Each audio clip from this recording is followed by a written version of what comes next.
ഇന്ന് തന്നെ ഡൗൺലോഡ് ചെയ്യൂ. കാണൂ നിങ്ങളുടെ ഫേവറേറ്റ് ഷോസ്.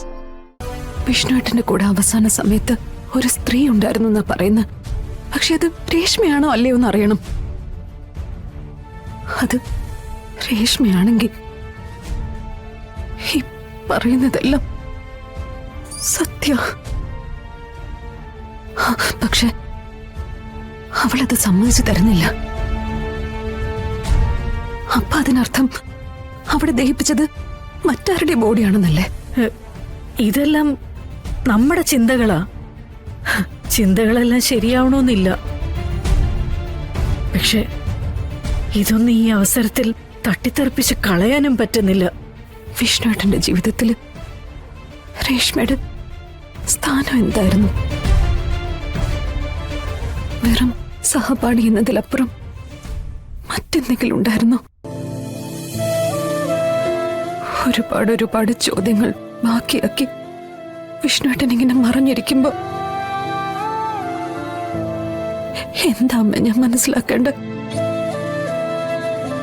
ഏതാമ്മ ഞാൻ വിശ്വസിക്കേണ്ട? ആര് പറയുന്നതാ സത്യം? എനിക്ക് ആലോചിച്ചിട്ട് ഒരെത്തും പിടിയും കിട്ടുന്നില്ല അമ്മ. മോളെ, നിന്റെ മുമ്പിൽ നീണ്ടു നിവർന്ന് കിടക്കുന്നത് വലിയൊരു കടമ്പയാണ്. വിഷ്ണു എവിടെയാണ്? എന്താ വിഷ്ണുവിന് സംഭവിച്ചത്? അന്വേഷിച്ചു പോയവർ പറയുന്നതിൽ എന്തെങ്കിലും സത്യമുണ്ടോ? ഇതെല്ലാം മനസ്സിൽ ഒളിപ്പിച്ചു വെച്ച് വേണം മുന്നോട്ട് പോകാൻ. വിഷ്ണുവിനെ പഴി പറയുന്നവർക്കും കുറ്റപ്പെടുത്തുന്നവർക്കും എതിരെ പ്രതികരിക്കാനാവാതെ എല്ലാ സങ്കടങ്ങളും അടക്കിപ്പിടിച്ച് നിയന്ത്രണം വിടാതെ ഒരു കുടുംബത്തിന്റെ ഉത്തരവാദിത്വം പൂർണ്ണമായും ഏറ്റെടുത്ത് മുന്നോട്ട് കൊണ്ടുപോകണം.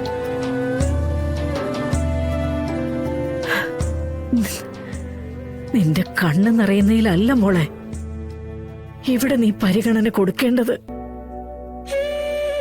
മറ്റുള്ളവരുടെ കണ്ണ് നിറയാതെ നോക്കുന്നിടത്താണ് നിന്റെ വിജയം. അതിന് ഈശ്വരൻ നിനക്ക് ശക്തി തരട്ടെ എന്ന് മാത്രമേ എനിക്കിപ്പോ പറയാനാവൂ. തളർന്നു വീണ് പോകുന്ന പേടിച്ച ഞാൻ ഇവിടം വരെ എത്തി. പക്ഷെ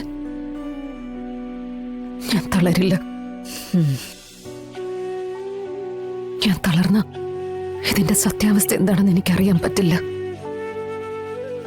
ഭർത്താവ് ജീവിതത്തിൽ ഒരു വലിയ പരാജയമായിട്ടും അമ്മ ജീവിതത്തോട് പൊരുതി ജയിച്ചില്ലേ? ആ അമ്മയുടെ മോളല്ലേ ഞാൻ. ആരൊക്കെ എന്തൊക്കെ പറഞ്ഞാലും എന്റെ വിഷ്ണുവേട്ടൻ എന്നെ വിട്ട് എങ്ങോട്ടും പോവില്ലെന്നുള്ള ഉറപ്പ് എനിക്കുണ്ട്.